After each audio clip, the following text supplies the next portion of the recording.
Dear students, in this video we are going to do the long answer questions from the lesson Liberty and Discipline, class 11 General English intensive study part. And if someone is not aware, so lesson number 3 has been removed from the syllabus by PSEB, so that's why we haven't covered that lesson. So let's begin with these questions.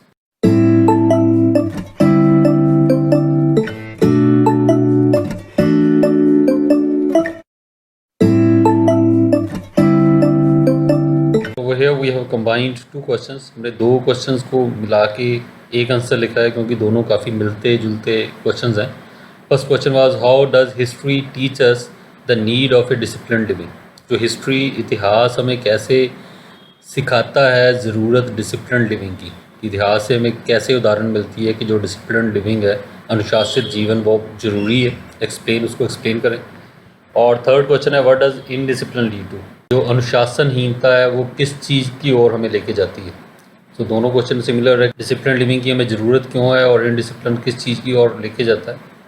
History teaches अस, इतिहास हमें ये सिखाता है that when indiscipline becomes dominant, कि जब indiscipline अनुशासनहीनता dominant हो जाती है, ज़्यादा हावी हो जाती है, प्रभावी हो जाती है इन ए सोसाइटी, किसी सोसाइटी में, समाज में, एंड थ्रू आइडलनेस, और आइडलनेस की वजह से, खालीपन, निठल्लेपन की वजह से, वीकनेस, कमज़ोरी की वजह से, और फैक्शन, ग्रुपिज़म की वजह से the sense of order fades in a nation. जो सेंस ऑफ ऑर्डर है, डिसिप्लिन की जो भावना है वो फेड्स हो जाती है, वो धुंधली पड़ जाती है इन ए नेशन, किसी भी देश में.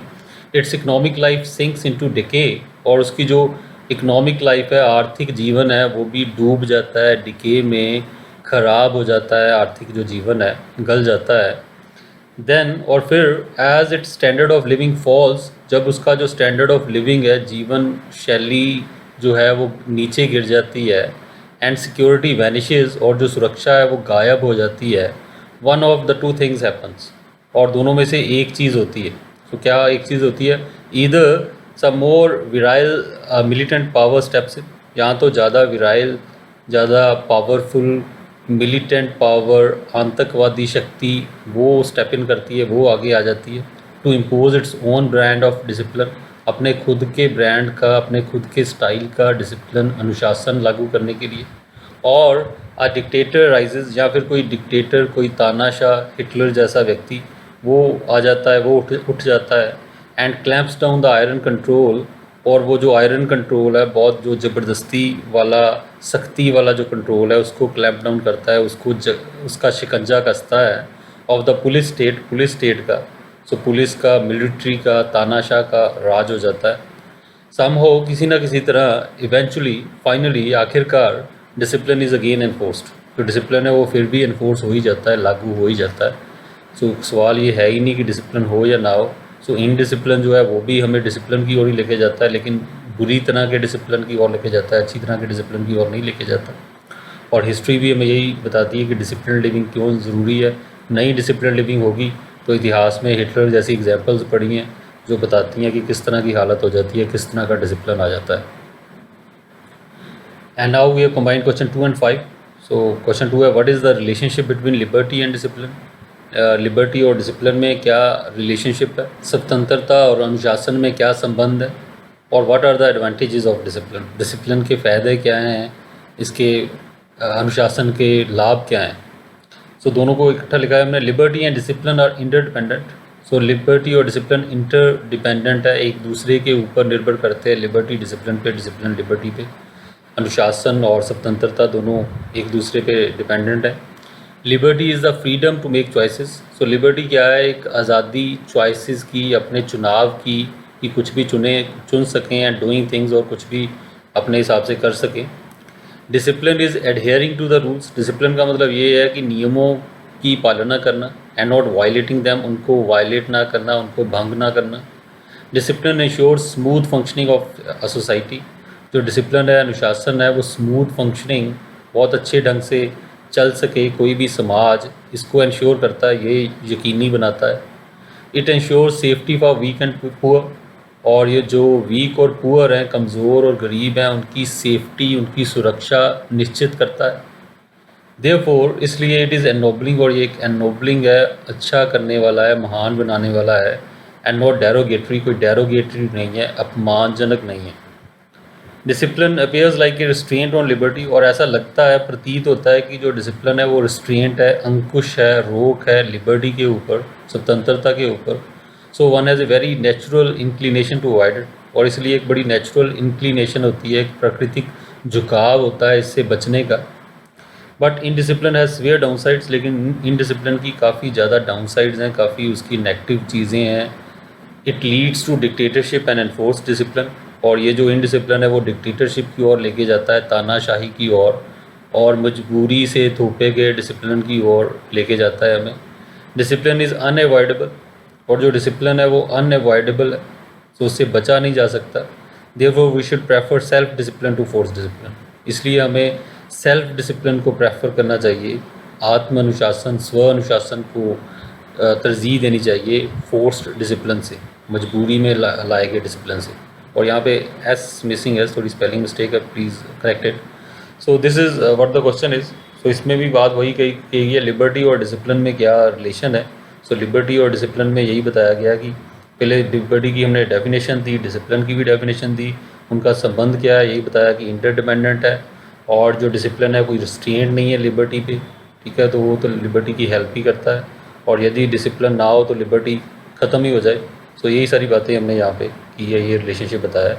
और इसमें भी हमने क्वेश्चन नंबर 13 और यदि आप क्वेश्चन नंबर 6 देखो, जो हमने शॉर्ट आंसर क्वेश्चन किए थे, तो वो लाइंस हमने लिखी हैं, जैसे यहाँ पे रिस्ट्रेंट ऑन लिबर्टी वाली लाइन, ये भी उसमें से हमने ली गई है, ठीक है, कि और इट इज़ एनोबलिंग, और ये वाली लाइन जो है ये भी उसी शॉर्ट क्वेश्चन में ली गई है। सो हमने कोशिश यही की है कि जो हमने ऑलरेडी किया है we can reuse those things. And then we come on to question number 4, how can an officer inculcate a sense of discipline in his subordinates. एक जो ऑफिसर है वो कैसे इनकलकेट कर सकता है, फिल कर सकता है एक डिसिप्लिन की सेंस, एक अनुशासन की भावना कैसे भर सकता है अपने सबऑर्डिनेट्स में। तो अपने जूनियर्स में एक जो सीनियर ऑफिसर है कैसे डिसिप्लिन की भावना भर सकता है। द ऑफिसर और the leader must be ready, जो ऑफिसर है या लीडर है उसको हमेशा तैयार रहना चाहिए, नेता को या अफसर को, not only to accept a higher degree of responsibility, ना सिर्फ एक ऊंचे दर्जे की रिस्पॉन्सिबिलिटी, जिम्मेदारी स्वीकार करने के लिए, but A swear standard of self discipline, बल्कि एक स्वेयर, स्ट्रिक्टर और सख्त स्टैंडर्ड, मापदंड सेल्फ डिसिप्लिन का, आत्म अनुशासन का, स्व अनुशासन का, दैन दोज ही लीड्स। सो जिनको वो लीड कर रहा है, जिनके ऊपर वो जिनका लीडर है, उनसे ज़्यादा, अपने जूनियर्स से ज़्यादा, अपने लोगों से ज़्यादा खुद पे उसको डिसिप्लिन होना चाहिए। This will build up the leadership, और यही जो चीज़ है उसकी जो लीडरशिप को बिल्ड करेगी, उसको स्ट्रॉन्ग करेगी, ऑफ हिज टीम, उसकी टीम को। The officer must impose discipline on himself first, officer को सब पहले तो डिसिप्लिन खुद पे लागू करना पड़ेगा, अनुशासन खुद पे लागू करना पड़ेगा। He should not try to enforce it on his subordinates, उसको कोशिश नहीं करनी चाहिए उसको इन्फोर्स करने की, लागू करने की, थोपने की अपने सबऑर्डिनेट्स पे, अपने जूनियर्स पे, बाय जस्ट गिविंग ऑर्डर्स, सिर्फ ऑर्डर्स दे के, हुक्म दे के, and expecting them to be obeyed, और ये उम्मीद करे कि वो बस मैंने हुक्म दे दिया और ये मेरा हुक्म मानेंगे।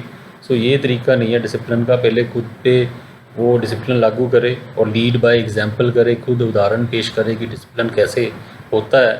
तो जब वो खुद पे लागू करेगा, खुद डिसिप्लिन पे चल के दिखाएगा, तो उसके जो जूनियर्स हैं, सबऑर्डिनेट्स हैं, वो अपने आप ही उसकी ओर अनुसरण करेंगे। So this is what the answer is. So हमने काफ़ी सिंपल आंसर्स लिखे और कंबाइन किए, हालांकि 5 क्वेश्चंस थे, so we have combined them into 3, so उसको 3 हमने बना के किया है। और अगेन जो शॉर्ट आंसर क्वेश्चन हैं वो भी हमने रीयूज़ किए हैं। क्वेश्चन नंबर 11 जो है वो भी हमने यहाँ पे यूज़ किया है, लास्ट क्वेश्चन जो question number 11 short answer question था। So that's it. So this concludes our lesson. So there are 3 videos for this lesson, 3 videos हमने बनाए। In the first video we did the explanation of the lesson, उसकी पूरा lesson जो था detail में, line by line, word by word, वो हमने समझा। In the second video we did the short answer questions, and in this one we have done the long answer questions. The links for the other videos are there in the description as well as on the end screen. So आप जब video ख़त्म होता है तो last में and screen आती है, तो वहाँ पे भी रिलेटेड वीडियोस होते हैं. So you can always click on the links on that screen. So thank you. I hope you have understood the whole lesson properly. So we'll meet again with another lesson. So goodbye till then. Thank you. God bless you.